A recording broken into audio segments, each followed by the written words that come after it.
Welcome to the AllSports Podcast with me, Matt, and today, Joel and Femi. How are you guys? Hello, Matt. Happy New Year, guys.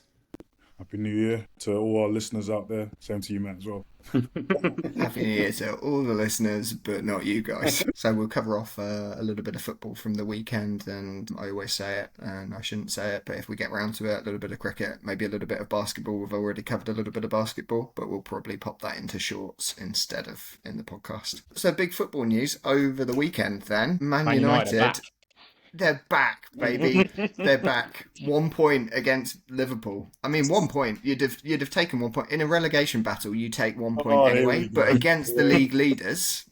Here we go. You know what? I think a lot of credit has to go to a manager, and for the longest time, he's talked about not having the training sessions to build a team, but for the first time in a long time, and actually the first time ever, he's had a whole week to train with the players, and I think that's helped the team massively. You could see the players look refreshed. They look like they actually understood what the manager was trying to, the info he was trying to pass across. They understood their positions. They understood what the instructions being given to them as well. So I think you could tell from the players, it wasn't even just about confidence. It was just more about trying to, beat the opponents, like the one-on-one battles. Dalot and Trent, oh my goodness. Trent lost 5 duels. Yeah. Out of 5, I saw. I mean, you say about the tactics from the manager. I guess he spent the week telling them to retain possession, like don't give away the ball easy, and flood Trent. So we suffocate their attack and attack Trent. Done. Yeah. I mean, in football, he's what we call, the panic button. As soon as he gets the ball, or should I say, as soon as you have him 1v1, just do as much as possible to beat him. He had Dalot looking like prime Ronaldo, back in his day. I'm thinking, mate, Dalot was running rings around him.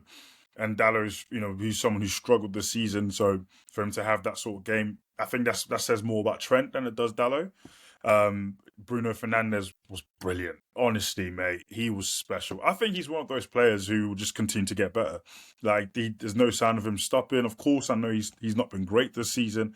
That was probably his first complete performance all game, where he dominated possession. His dribbling, he was doing flicks and tricks that I haven't seen in such a long time. And honestly, it was great to watch. Not just from a neutral standpoint, but obviously from a home favourite as myself. But honestly, it was great, man. I really enjoyed the game. It was fun as well. Just seeing Ahmad, of course, you just know he's shushing the crowd. He's letting them know. Just 13 minutes in. Hey, let them know. Honestly, I feel like the confidence level has definitely grown.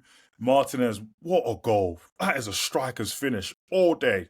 A striker's finish, possession, like all the way from centre back. But he's just got a little maestro just going around, turning in circles, and oh mate, it was brilliant. I enjoyed it. Probably my favourite game of the season. And I know I'm being biased, but it was actually a really entertaining game as well. So just watching United play free flowing football, passing the ball around, from wing backs, making the runs, darting across, to up the pitch. It was fun to watch, and yes, Man United are back.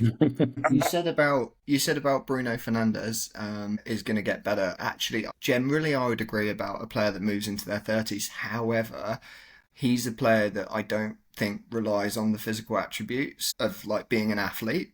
Yeah. You wouldn't say Bruno Fernandes is an athlete, and he doesn't need to be for the way he plays. And I think that's what's interesting about him. And I actually think you're right that he can still get better. Yeah.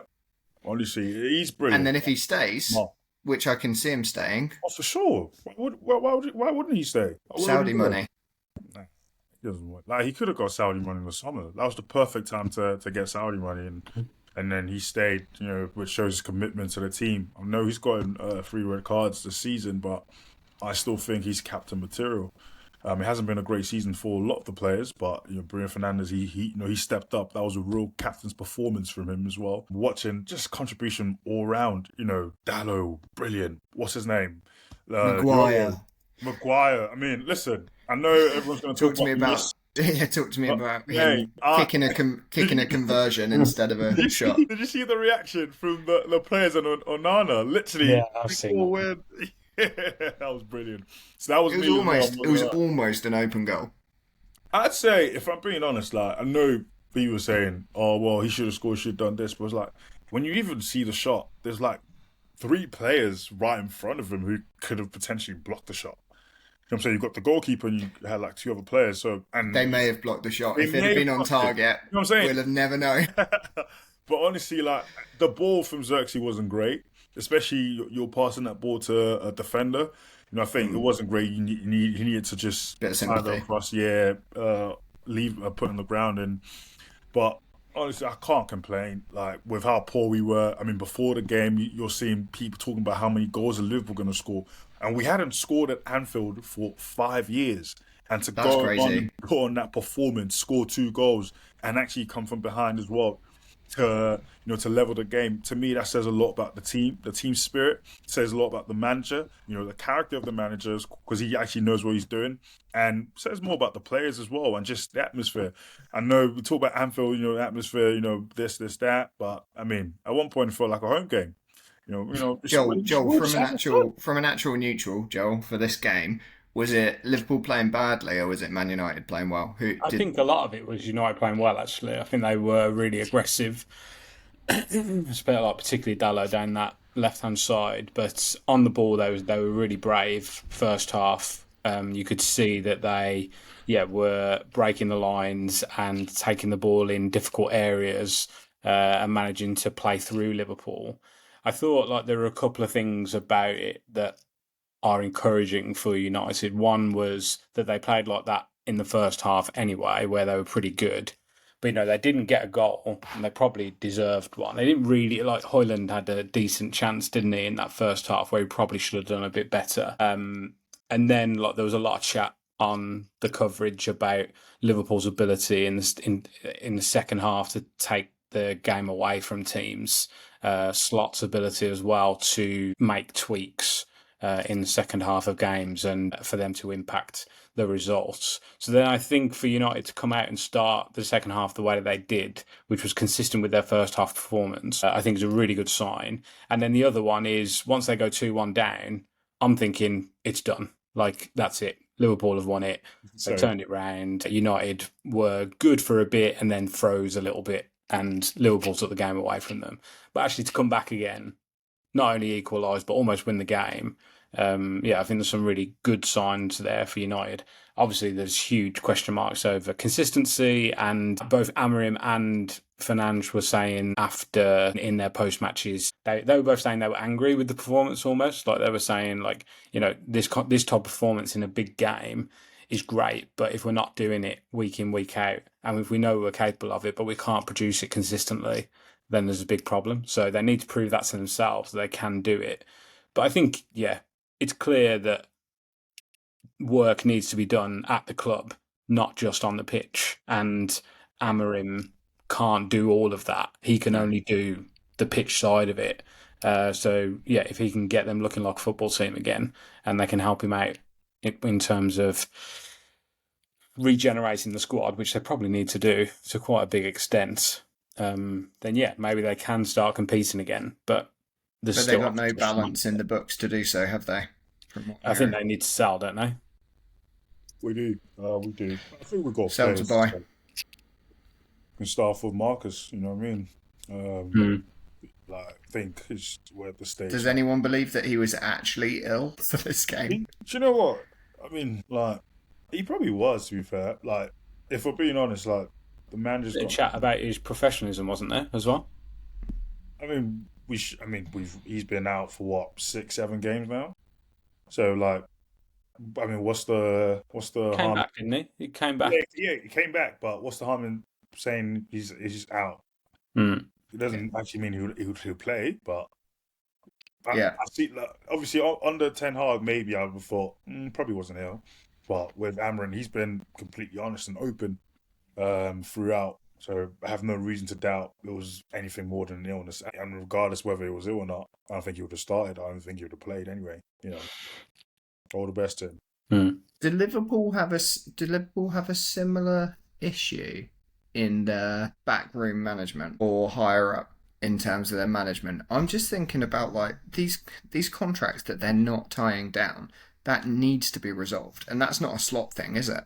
No, yeah, that And is. it's into effect. I mean, you can see it bleeding out onto the pitch now. Yeah, like there's a lot of focus on it, isn't there? Like I feel like the Salah one was the story, and then Real Madrid did what they did last week, and now obviously the Trent one is the story following his performance yesterday. I feel a bit bad for him actually. I feel like he's been scapegoated a little bit. He wasn't very good, but He was awful. yeah. But I feel like people are jumping to conclusions a little bit as to why he wasn't very good. Like players can have bad games, like it does happen, and he can have bad games defensively. So United were all over him.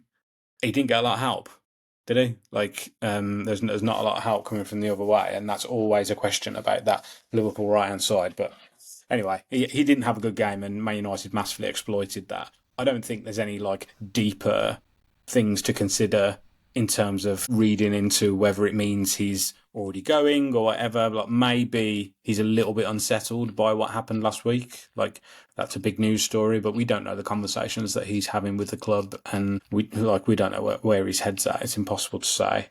I agree with that. I think watching Sky Sports yesterday, it was interesting hearing the arguments from Jamie. Obviously, we know he's got a bee in his bonnet about it, hasn't he? Yeah. And it's hard because he's a fan. He's a Liverpool fan. Is his position he should stay at Liverpool for the rest of his life? No, it isn't. I think his position is that he said something the other week about Trent's a Liverpool fan and Liverpool are competing for every single trophy that every single tournament that they're in, every single league that they're competing to win it. So if as a Liverpool fan that doesn't keep you there, what will?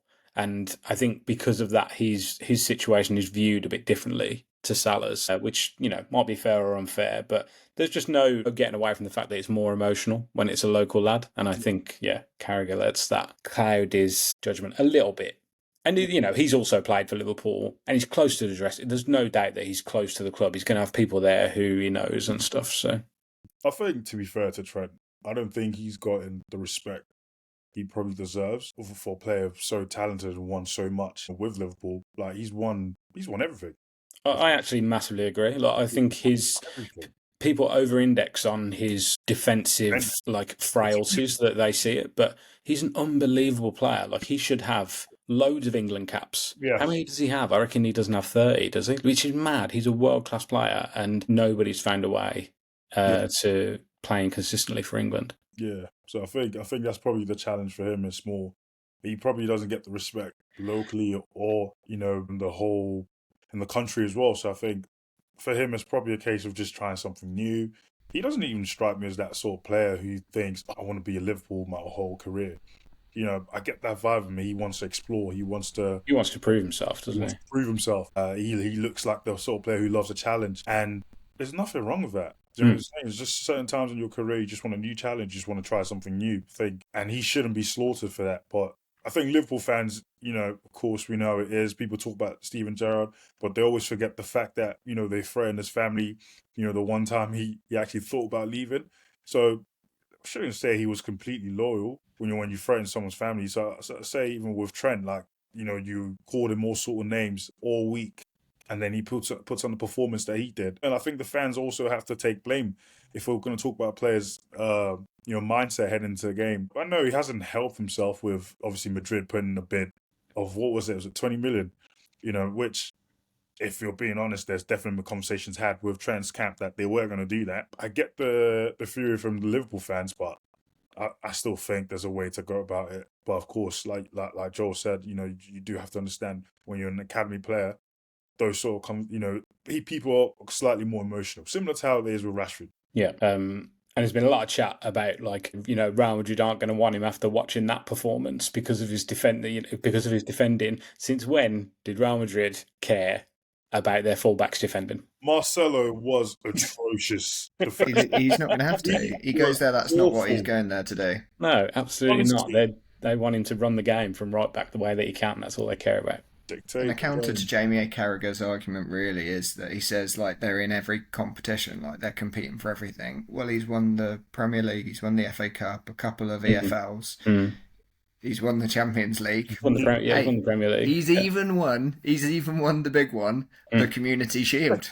So yeah, I think it's such a fan argument. It's exactly the argument I made when Grealish was going to City. It was like, well, Villa are on the up. Villa have got all the money to spend in the world. We want to compete against those teams, and if you can't get a boyhood fan to stay when that's the situation, what hope have you got? But ultimately, when you look at it through the cold light of day, everyone's got their reasons, haven't they? And mate, it is Madrid. Yeah. Los Blancos. It is. They're the creme de la creme when it comes to football, and that can't be ignored. So, mate, Trent, do you, bro? Yeah, they need to keep in his United shirt begging for Trent Alexander-Arnold to go to Real Madrid. Oh yeah, please, Liverpool, please have your second best player leave. Yeah, for his benefit, not for mine. Yeah, for him. Hey, as an Arsenal fan, I want to see him go too. Here we go. Honestly, brilliant player. Like the Premier League will miss him because he's that good. But I don't think we even appreciate him. I mean, we don't think we appreciate him, should I say? Because he's still there. But yeah, brilliant player. He's so good. I mean, I don't think they both will. But in a world where Salah and Trent both go, I think Van Dijk will definitely stay. So I'm leaving him out of this. Yeah, I think See, I agree with you. I think Van Dijk's likely to stay at Liverpool. But back to Matt's point about the management, I probably wouldn't say it's been poor management, to be fair. Do you know what? Are you going back 11 minutes? You can edit this. Joe, just say what you were going to say. I was just going to say that like that's a big change, and it puts a lot of pressure, I think, on Liverpool capitalising on the position that they're in and winning the title. And if we look, we'll have a look at the fixtures in a little bit, maybe after we've spoken about Arsenal. But yeah, it's not cut and dry, I don't think. Well, looking back, a couple episodes when I said Liverpool are going to lose, they're not going to win that many games. You said it in November. You said the next set of fixtures they've got are difficult, and that probably was leading up to the last fixture in that run was going to be United, and you didn't. Yeah. You struggled to see where they were actually going to pick up points. They've won every one except this one, I guess. So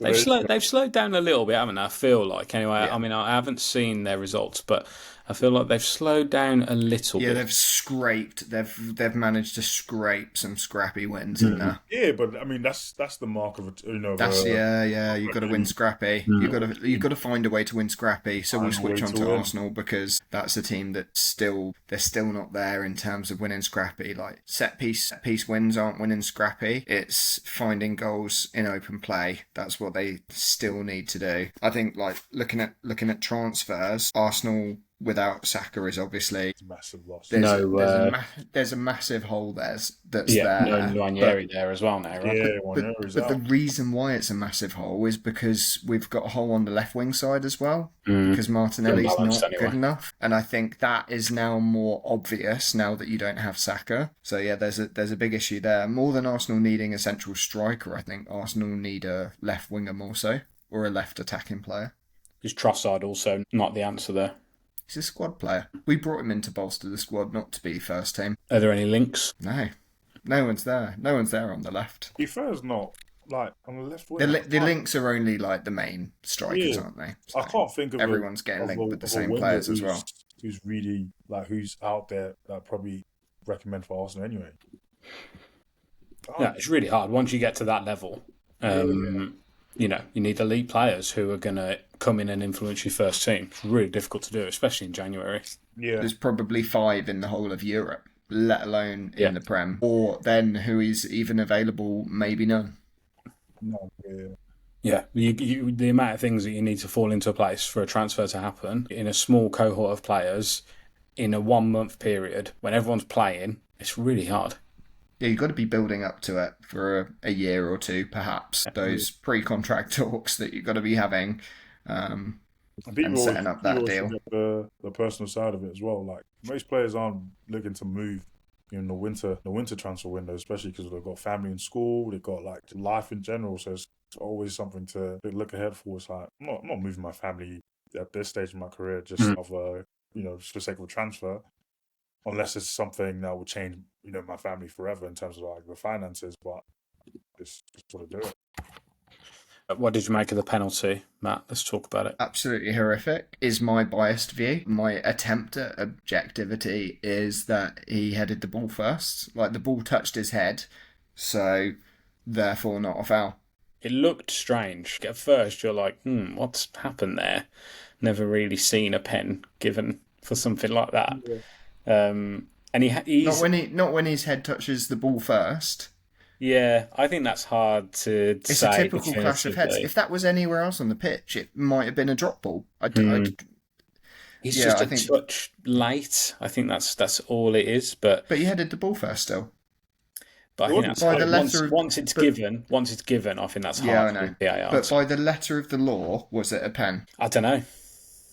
It's similar to a tackle, though. You get the ball, and if you follow through, it gets scored as a foul. Hey, we had something similar happen in rugby this weekend. So Ollie Lawrence is running through for Bath against the Northampton defence, and Alex Mitchell, Northampton's number 9, comes in and he actually pulls out of the tackle, but he hits him with his shoulder and his chest, and then that contact then deflects their heads together. Ollie Lawrence then slows his run down, holding his head, it just being a deflection, holds his head and drops to the floor, and Alex Mitchell, the Northampton number 9, is then subsequently sent off.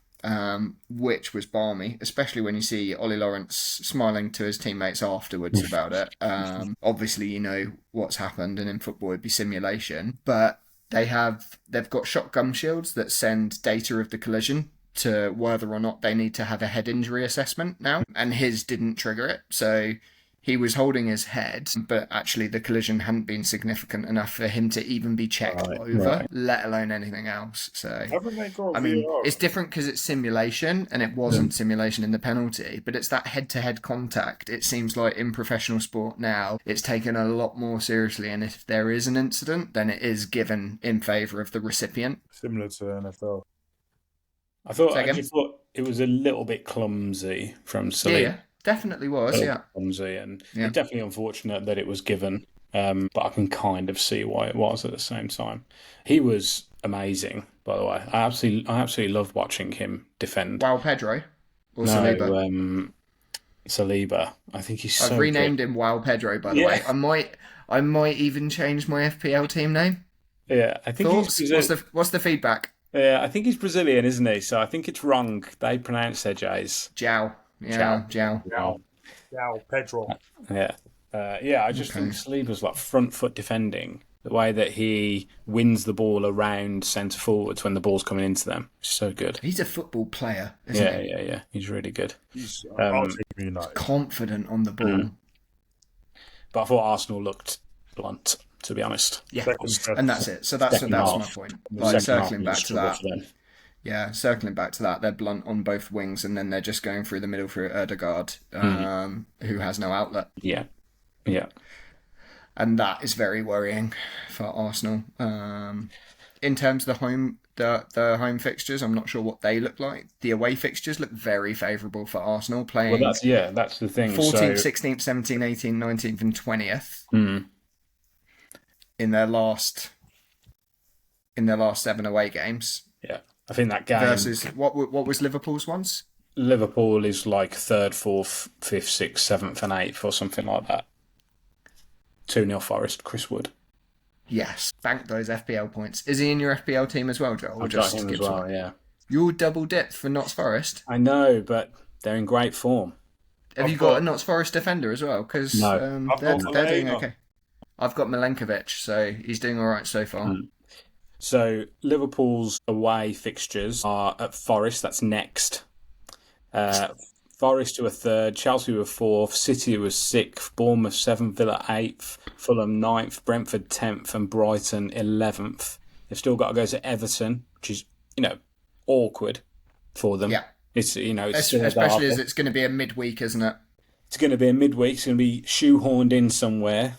we don't really know what situation Everton are going to be in at that point. They may well have changed their manager, and Leicester they've got to go to as well. So they have to play 3rd to 11th. That's a big statement you made. Yeah. Arsenal have got to go to Liverpool, and they've still got to go to Forest. But their first their first away game is Liverpool, isn't it? Arsenal's? Is that next? Is it? It's coming up. And then they're United. We're in a bit of a false position, probably, but 14th to 20th. Then so United, Everton, Wolves, Ipswich, Leicester, and Southampton are their other away games. So there's going to be a lot on that game at Anfield. And a lot is going to hinge on what those two teams do at Forest as well. Can't believe we lost to Forest at home. Well, everyone loses to Forest these days. Oh, that's not until the 10th of May, Liverpool Arsenal. You might have been looking at it on the... Huge game, in reverse, yeah. That is a huge game. 10th of May. Well, it could be done by then. I was going to say, I reckon Liverpool would have won the league back then. You reckon? That's happened, that's happened to Arsenal before. Amad Diallo, he goes to the up block. He goes to the opponent. The up block is the opponents. He goes away and he always puts in a performance. Done it at Anfield, done it at Etihad. What's 14th in the league got to do with Arsenal? He's going to do it at Emirates. He will deliver at the Emirates. Amad Diallo, mark this. Look, Amad Diallo will score. That's FA Cup. That's FA Cup. We've got FA Cup this weekend. Yeah, we've got that. But Tune in for the FA Cup watch along on Saturday. Oh, we actually go watch along. Eh? Because I'm down for that. I'd said that Liverpool had slowed down, but actually they sped up. Really. Yeah. When you look at their last few fixtures, so obviously United was 2-2. So we all know what happened there. But then before that, 5-0 away at West Ham, 3-1 at home to Leicester, 6-3 away at Spurs, and that could have been more as well. You don't want to be conceding 3 goals though. Beat Southampton. Conceding 2 against Fulham, United. 2-2. Yeah, they are conceding goals. They're conceding more goals anyway. Yeah, anyway, I think the bottom line is it ain't over. There's a lot of football to be played, a lot of twists and turns yet. And Forest are Man City going to... okay, fine. Yeah, sure they're not. I will believe that when I see it. Similarly to when the Leicester won the league, with 5 games to go, I still probably said something similar. Are Man City out of it? Are they on the way back? No, they're not. I think it's hard, isn't it? How many points back are they? Yeah, maybe they're too many points back, but have they turned a corner this week? I think they had the perfect fixture this weekend. Yeah. Let's put it that way. I think they've got to do it like for at least 3 games in a row. Which is mad, saying that about Man City, that they've got to win 3 games in a row. When these lot used to be mentality monsters, they would just go on like a 12-game unbeaten run. But yeah, I think they just had similar to Joe, I think they just had the perfect opponent. It doesn't hurt to have a nice fixture to get a bit of form back though, does it? Yeah, it doesn't. But then Brentford away next, that looks massively awkward for City, doesn't it? Yeah, so they've got that nice home fixture against Salford City. Their next 3 games are Brentford, Ipswich, and PSG away. We'll know a lot more. And then home to Man City. Yeah, home to Chelsea. Sorry, yeah. Chelsea. Yeah, we'll know a lot more about them after those 4 games. What happened to Chelsea? Yeah, they've gone off the boil, haven't they? You'd love to see it. I still think they're good, but I'm not as confident about it as I was. I think. But are we just writing off what we said a few weeks ago? Like the Premier League, anyone can take points off you. True. I mean, but that's always Crystal Palace included. I feel like if Chelsea can spend less time off the pitch trying to convince us how they can't win the league, and actually spend more time trying to win the league, and maybe they would actually have a chance. Like these lot talk about how. We're not in the race for the league. We're not challenging, we're not ready to win the league. Like, mate, just focus on your football. And I feel like they're only doing that to try to take the pressure away and almost reduce the expectations that they've given to the fans. And it's like, mate, just focus on the football. Are they too much of a one-man team at the minute still? Reliant on a bit too much Palmer magic. Yeah, I think they weren't. I think they had others contributing, but Jackson's gone off the boil and he needs a goal at the moment. I think Neto he's been like flashes here and there, hasn't he? Yeah. But he struggles with not ever a full game. He struggles with his fitness. I think he's just not durable enough. No. Well, you know who's been playing really well? That's Amad Diallo, yeah, we know. You keep saying. no, not even. It's for Sancho. Madueke? Sancho. Sancho? Yeah, he's Man actually. United You know reject? what? He's actually putting a performance. Listen, Mm. I'm probably one of a million people out there who's still hating on him, but you gotta give him his flowers, man. He is putting some serious performances. Even the Palace game, the dummy and then the assist, like he is filthy when he really gets onto a ball and when he's really on it. But so I gotta give him his credit. He's been playing good football, and all the best to him. Actually, not no. Hey, look, there's a reason why his resume is what it is with the True. teams that he's played for, because they all see that if they can get the best out of him, Mm. then they are going to have a match winner. Yeah, but we said It's about losing. consistency with him. That's the Yeah, thing. we said about Um, players, Pogba, Rashford. If we can just get Yeah, them, yeah. So similar to Rashford, does Sancho have it between the ears though? I think that's a question. I think there's lots of things been said about that at various clubs that he's been at. But there's no doubt in his talent, and if you can channel it properly, then yeah, there's definitely a player there.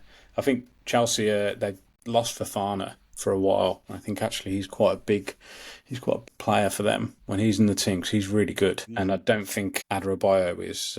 I think he's okay, but he's not Fofana. They played a young lad there. They played a young lad at centre back at the weekend. So I wonder if that has just knocked them out of kilter slightly.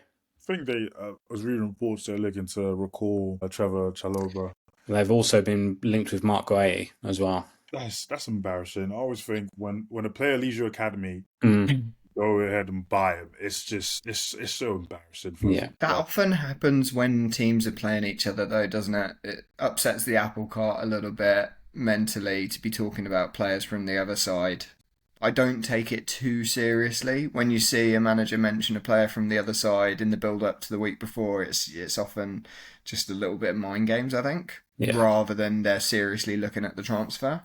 I always take it with a bit of pinch of salt. But yeah, like Crystal Palace, like scattered throughout their team is quality. Sam, Mateta, Eze, Munoz, Gueye, they're all right. Yeah, they're all They've right got a players. solid core. I think they'll stay up. That's for sure. Yeah, I think they're where they should be. They're a mid-table side. Yeah. And they've got the right players. I don't think they have any world beaters in there. They've got really good players on their day, but I mean it's hard to play in the Premier League. Hmm. The world of talent we're talking about these days, like if you're playing Premier League for any team, you're a pretty decent player. Yeah. Yeah, there's no bad players in the Prem, 100%. But they're 6 points clear of Ipswich now, and 4 points clear of Everton, who are one place below them. So it feels like that bottom five are starting to separate a little bit. It does a bit. However, with Ipswich, they've got 7 points from the last 5 games. So that is good form for a bottom half of the table team. Yeah. If you I if feel you were like Everton, they're scrapping. They're Yeah, if scrapping you and were they're on Everton the right and- trajectory. Everton and Wolves, you'd be worried about them. They're the ones that you'd be looking at. Yeah. To be fair to Everton though, like why would you change manager? Like you've done niche in the transfer window. Well, the reason is because they're spending hundreds of millions Yeah. on a new stadium, and if they move and they're in the Championship, Yeah. then they are just going to plummet down the leagues. There's no way that Dyche stays unless he gets a couple of wins under his belt in the next few games, because they can't risk getting relegated. They just can't. Like, I have a bit of sympathy for Dyche in that he said that after the game at the weekend, like, we need time, we've improved defensively, and he's right about that. But time is just not a commodity that Premier League coaches can deal in, and Everton can't wait around for him to start to pick up results. They can't afford to risk that. So, yeah, I'd be surprised if he's there by the end of this month. We talked about it in previous pods in terms of the new manager bounce and teams that sack their managers pre-December, and their likelihood to stay up is like 60%. It's actually a reversal. It's 60% likely to go down if they sack the manager after Christmas. So that doesn't bode very well for them. What I would say is each week, the odds on which manager is getting sacked next, the one that's been leading each month, has been sacked. And it's still not Sean Dyche. The odds are still on for Lopetegui. I think there's been a lot of chat today about him. Yeah, then Gary O'Neill and Sean Dyche are next. So Yeah. Oh wow, Guardiola's not in the top three anymore. no, He's got a couple of you wins under his belt, mate. Any other manager, and he would have been sacked. hey, least likely to get sacked. Any guesses? Least likely. Ruben Amorim. No. Yeah. Oh, really? Yeah. And then second to him, Arteta. Rude the Dude Van Nistelrooy. You're joking. Oh, No, Leicester no. have been horrendous. Like Yeah, they haven't had a bounce, have they? mate, No, they haven't. shocking. Is Wolves bounce over? They look poor. I don't know how they got a draw. Wolves. Yeah. Who did they get a draw against? They're playing now. They're playing against Forest. Is that why it's listing as a draw? They got a draw against Tottenham. Yeah. Ah, right, yeah. But they looked pretty good against Spurs. Yeah, but again, Spurs are Yeah, but everyone looks. Jekyll and Hyde, aren't they? Yeah. But We spoke about it before, Cunha. and we got a bit of abuse about it before, Joel. I don't know if you saw. I did see those comments. Yeah. Yeah, don't worry about Interaction. Don't worry about the haters. We love a bit of interaction. Good or What bad. I would say about that though is everyone's got their injury difficulties. I know Tottenham's are bad because they're first particularly team bad. injuries, I heard but it there are other being- ones. Andy will not forgive me if I don't mention how bad Brighton's injury list has been this year. Right. But they've particularly suffered. And then if you look at the key players that have now gone out of Man City and now Arsenal, you see how it does affect form. So I don't doubt that is a factor for Spurs too. Somebody compared it to Newcastle's run of injuries last season, which was particularly bad. And I think there was probably more understanding of their form being impacted by injuries then than there has been for Spurs. But I think Ange is a bit of a lightning rod at the moment. I think he's not helping himself, really. I thought his interview, even though I actually agree with everything. We've everything that he didn't say that he was thinking but couldn't say. I agree with all of that. If I've read it correctly, I think there were three like marginal calls in the game. One was the Joelinton handball. The other was Joelinton's challenge on Bergvall, and there was also the Dan Burn potential second yellow card for a deliberate handball in the middle of the pitch. Like, I thought any of those could have gone the other way, but yeah, they fell on Newcastle's side of the line, and I think that got the equaliser in particular. I mean, Newcastle were good, and like they might have scored more goals. We don't know, but that equaliser, in my opinion, regardless of what the letter of the law says, in my opinion, that can't stand. Like, you can't. His arm is by his side, but I think, and I've thought this for a long time about handball. Like, there is a subconscious element to it. Like, Ever so much. Like, so it is. If it's subconscious, is it deliberate? I think that's a question mark and could be debated. But I think Joelinton is trying to stop that ball going past him by keeping his arms where they are. Things happen fast on the football pitch, and footballers think and move quickly. He kind of knows that he's trying to stop that ball, and he does. Spurs have played themselves into a difficult position on the ball, and the transition is in their third, basically, so they've got a problem. Yeah, I just think when you see it at full speed, it's like, that can't stand. That can't be a goal. Because he passes it to somebody else, who then passes it to somebody else. They can't rule it out, and that's the letter of the law. Like how many phases of play can move on? I think that's nonsense. Yeah. So yeah, and similarly in rugby, if an incident happens, like if there was a forward pass and then 10 phases of play later you score a try, then the try will probably stand. They'll only go back 3, 4, 5 phases of play maybe. And I think it's similarly in football. So, we're not gonna look at it. It was too far back. Mm-hmm. Yeah. But then Sky Sports are gonna replay it. And we're gonna see it on Match of the Day. Get 5 refs on to talk about it. I thought Tottenham were unfortunate with some of those calls. Whether they were unfortunate with the results, I think, is open to debate, because Newcastle were really good, especially in that first half. And Spurs had some chances second half and could have equalised, but yeah, it's hard to say how the game would have gone if those things would have been different, but I think at least a couple of them could easily have been different. 45 minutes of a podcast without mentioning the A word, Aston Villa.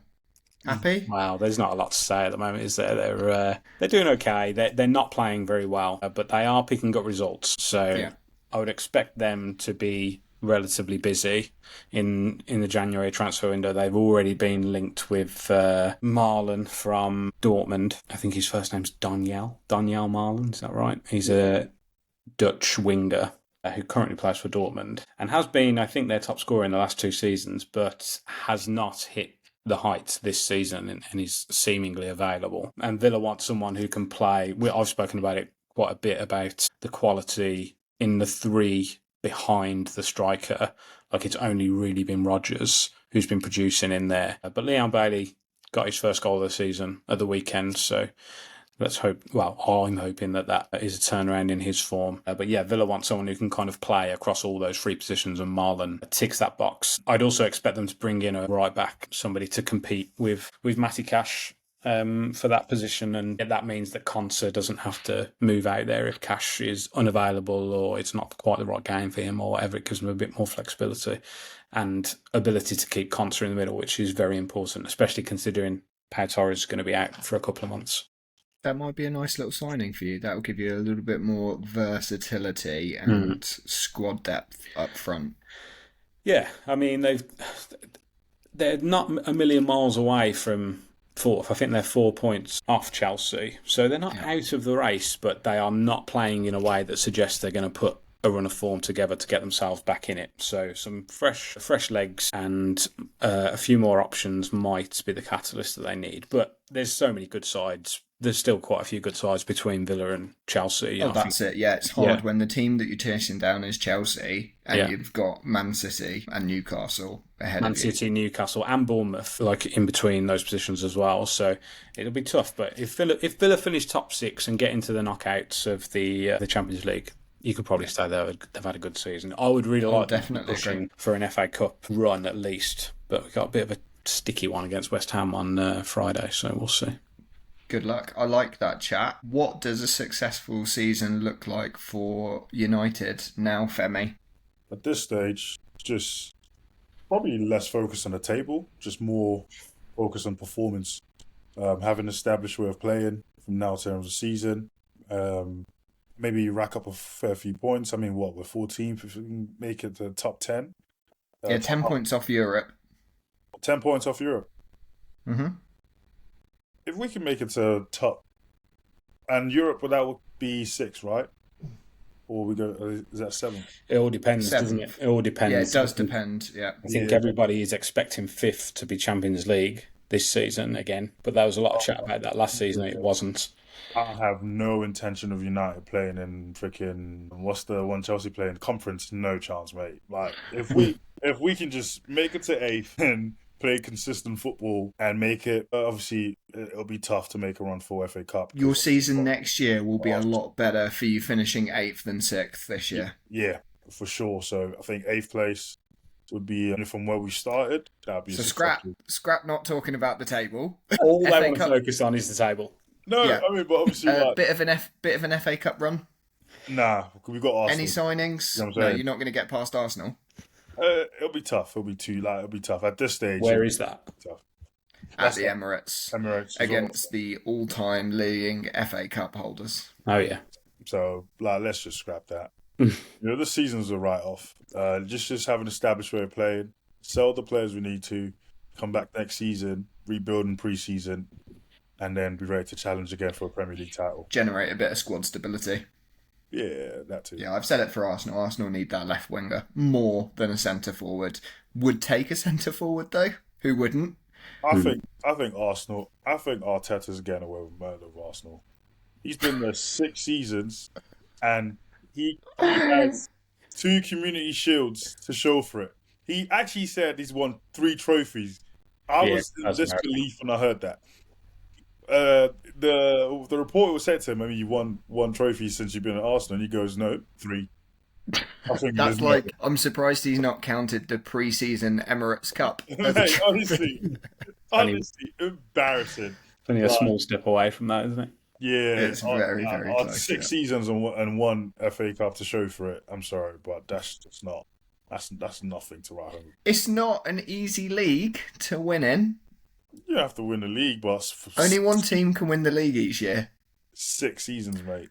Yeah, one team's been cheating for 6 seasons, and that's probably going to be developing a little bit more throughout January and February. We're expecting early verdicts to come out at the end of January, early February, so we'll see. Mourinho's still holding on. They may be given the league as a default, so as they finished runners up 7 years ago. That will never happen. I don't think City get relegated anyway.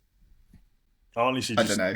I don't see a way in which you relegate a team of that stature to, the League One, or because it wouldn't be Championship if you actually need to. Happened to Juve. Yeah, Juve on Premier League, mate.